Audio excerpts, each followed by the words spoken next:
Bonsoir à toi. Je suis heureuse de te retrouver ce soir pour ce temps mis à part, juste pour toi avec Dieu. Commençons par bien nous installer et prenons un temps dans le silence.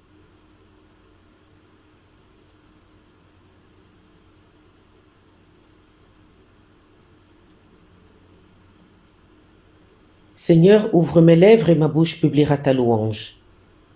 Gloire au Père, au Fils et au Saint-Esprit. Ô Dieu, Père de la multitude que nous sommes, nous faisons monter vers toi notre cœur, en communion invisible avec toutes mes sœurs et tous mes frères. Reste avec nous, Seigneur, car le soir approche et le jour est à son déclin. Reste avec nous au soir du jour, au soir de la vie, au soir de notre monde qui chancelle. Tu es celui qui nous aime et qui, par ta grâce et ta bonté, nous donne le courage d'affronter notre ennemi en ces jours mauvais. Merci Seigneur pour ton infinie bonté. Reste avec nous lorsque la nuit qui vient nous procure angoisse et peur, afin que ta parole nous retrouvions la sérénité, car toi seul, ô Dieu, par ton esprit, tu veilles sur notre demeure. Donne-nous d'écouter la parole que tu nous adresses, qu'elle soit cette lampe que, sur notre route, nous devons suivre. Parcourons à présent le psaume 25 en le ponctuant par le chant. Ô Seigneur, dans mon cœur, je t'écoute.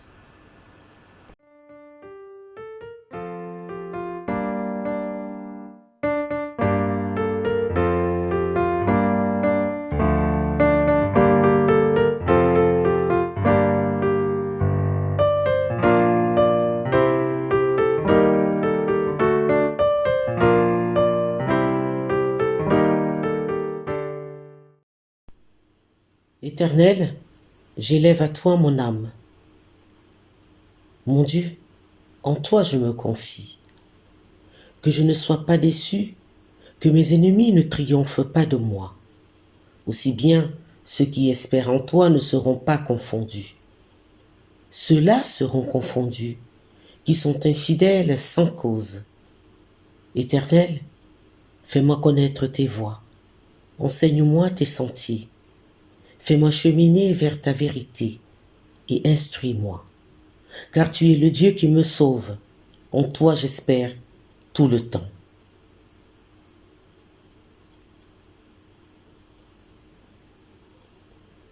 Élevée vers l'Éternel, l'âme qui enveloppe le corps et l'esprit, c'est élever l'être tout entier vers celui qui à jamais est, comme le dit le texte hébreu. Pourrions-nous être déçus par Dieu?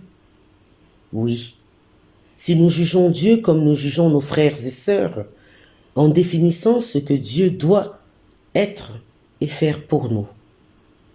Oui, nous sommes forcément déçus si à travers la souffrance dans laquelle éternellement nous nous enfermons, nous prenons notre désir et notre passion pour indispensables dans notre existence. Ainsi nous ne pouvons que qualifier d'ennemis toute personne allant à l'encontre de ses désirs, et même Dieu. Partant de là, notre véritable ennemi n'est-il pas nous-mêmes? Ne sommes-nous pas les auteurs de ce que nous construisons et qui nous éloigne du projet divin?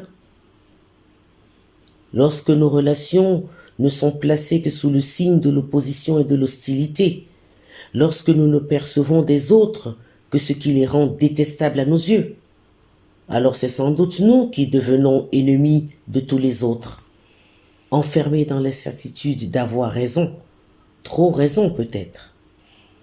Comment dans ce cas tendre le cœur pour accueillir la parole comme la lampe sur notre route?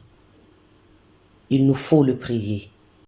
Ô Christ notre Seigneur, tu es le chemin, la vérité et la vie. Hors de toi, nous ne pouvons que nous égarer. Sans toi, nous ne pouvons rien comprendre. Et ce n'est pas vivre que vivre sans toi. Amen. Ô Seigneur, dans mon cœur, je t'écoute.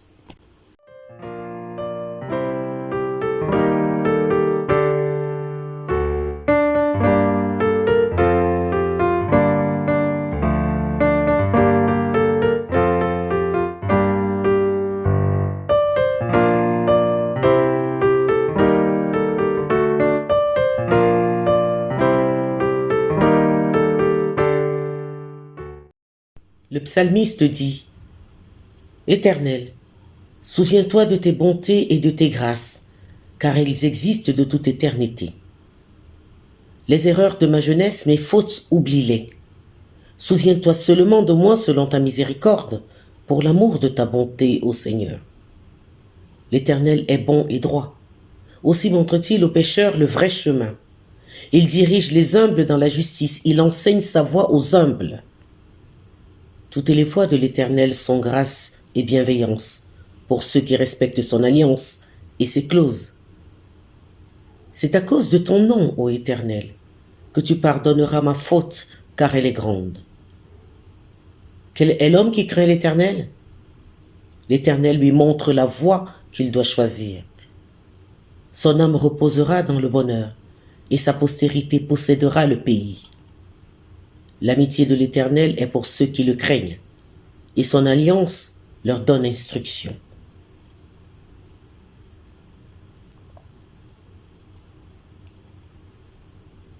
Se rappeler à Dieu, invoquer sa bonté, voilà qui pourrait nous ramener vers lui.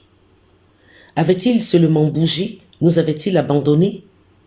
Il se pourrait bien que ce soit nous qui ayons perdu sa trace dans le tumulte, que nous ayons déchiré l'autre partie du contrat dans la douleur. Comment accepter la maladie qui terrasse, la mort qui frappe et laisse un espace vide, la misère, la faim, la morosité, la dépression, l'injustice et j'en passe, car tout cela traduit l'absence de tout. Comment ne pas nous écrier: qu'ai-je fait au bon Dieu pour vivre tout ce malheur? Et voici que nous nous accusons. J'ai commis des fautes passées qui sont maintenant retenues contre moi et dont je paye aujourd'hui le prix. Et nous voici prisonniers de la culpabilité, enfermés dans notre désespérance. Des erreurs, nous en ferons toujours. Des fautes, nous en commettrons toujours. Des reniements, ils sont le propre de l'homme. Qu'à cela ne tienne, Dieu sera toujours le Dieu de bonté, si nous-mêmes, nous sommes bons avec lui. Aimer Dieu comme il nous aime, le pouvons-nous encore, même aujourd'hui devant tant de désolation? J'ose le dire. Peut-être nous faudrait-il pardonner à Dieu comme il nous pardonne. Est-ce blasphématoire? Si l'on veut. Mais pourquoi donc ne pas pardonner à celui que nous accusons, sans le savoir, ni vouloir, d'être à l'origine de nos maux, alors que concernant notre prochain, nous adressons notre prière à Dieu en lui disant: pardonne-nous nos offenses, comme nous pardonnons aussi à ceux qui nous ont offensés. Ceux-ci auraient-ils droit au pardon, mais pas Dieu? La quête de l'unité avec Dieu. Voilà l'humilité de celui qui se laisse diriger par la grâce et la bienveillance divine, afin de parvenir à toucher le faisceau de lumière. Vivre dans l'alliance, accepter Dieu comme partenaire de sa vie. J'ose donc le dire: ô Dieu, pardonne-moi mes offenses comme je te pardonne aussi, toi que j'ai accusé de m'avoir offensé, écorché, puni, délaissé, abandonné. Nous prions. Ô Christ notre Seigneur, veille sur nos pensées, nos paroles et nos actes, et garde-nous près de ton Père, afin que nous glorifions son nom. Amen. Ô Seigneur, dans mon cœur, je t'écoute.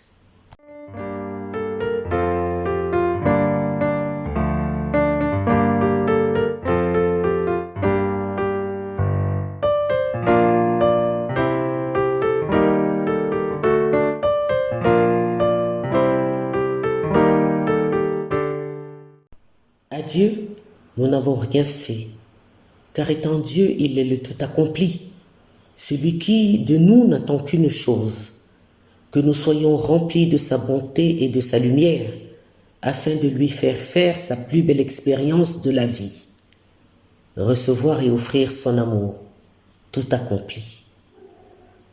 Cette voie, elle ne nous a pas été voilée, mais nous la voyons sans la voir, car notre lumière interne est parfois si éteinte, si engloutie par tout ce que nous pensons ne pas avoir, ne pas mériter peut-être, et que nous recherchons toujours. Alors le psalmiste dit toute sa confiance. Je tourne constamment les yeux vers l'Éternel, car il fera sortir mes pieds du filet. Regarde-moi et aie pitié de moi, car je suis seul et malheureux. Mes angoisses de mon cœur m'envahissent. Tire-moi de mes tourments. Vois ma misère et ma peine, et pardonne tous mes péchés. Vois mes ennemis si nombreux, leur haine et leur violence. Garde mon âme et sauve-moi. J'ai fait de toi mon refuge. Ne me déçois pas. Intégrité et droiture me préservent, car je t'attends. Belle confession de péché, belle confession de foi, ne trouvez-vous pas? Passage obligé pour quiconque voudrait vivre pleinement l'amour de Dieu. Être dans cette posture d'attente qui lève les yeux vers le ciel et qui espère, pour ne pas se perdre dans des sentiers tortueux de nos pensées macabres. Veillez et priez, afin que vous ne tombiez pas en tentation. L'esprit est bien disposé, mais la chair est faible, disait le Christ à Gethsémani.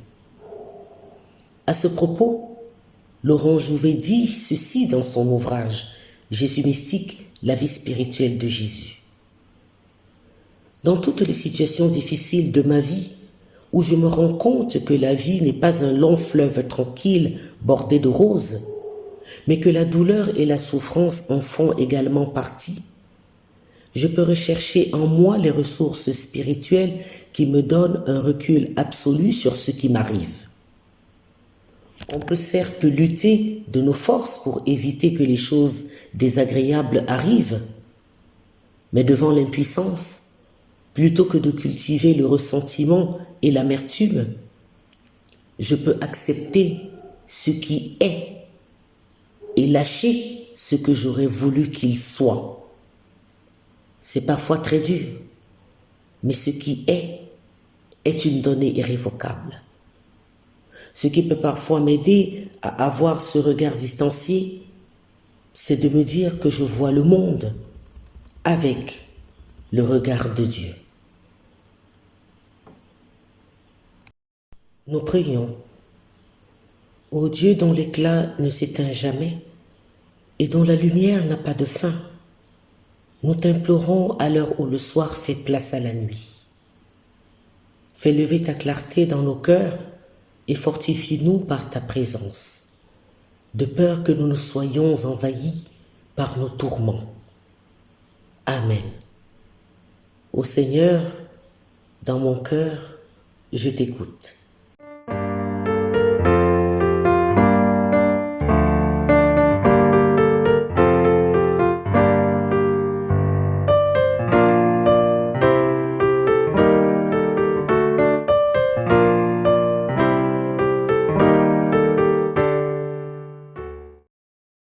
Prions encore. Perdu dans le désert, je te cherche, Seigneur. Je sais ce que tu attends de moi, mais j'ai perdu tous mes moyens. Je connais nord et sud, est et ouest, mais où est ma boussole? Cherche-moi, Seigneur, sauve-moi. Je ne sais où tu es, tu sais où je suis. Viens me rencontrer. Appelle-moi, Seigneur, alors je saurai où je suis. Donne-moi ton nom, alors je saurai qui tu es. Amen. Cette prière pour moi, pour toi, pour le monde, et le psalmiste conclut en disant « Ô Dieu, délivre Israël de toutes ses détresses. » Et moi je dis en chantant « Ô Seigneur, dans mon cœur, je t'écoute. Ta parole est une lampe sur ma route. Viens pour éclairer notre vie, notre terre, car en vérité, il nous faut ta lumière. »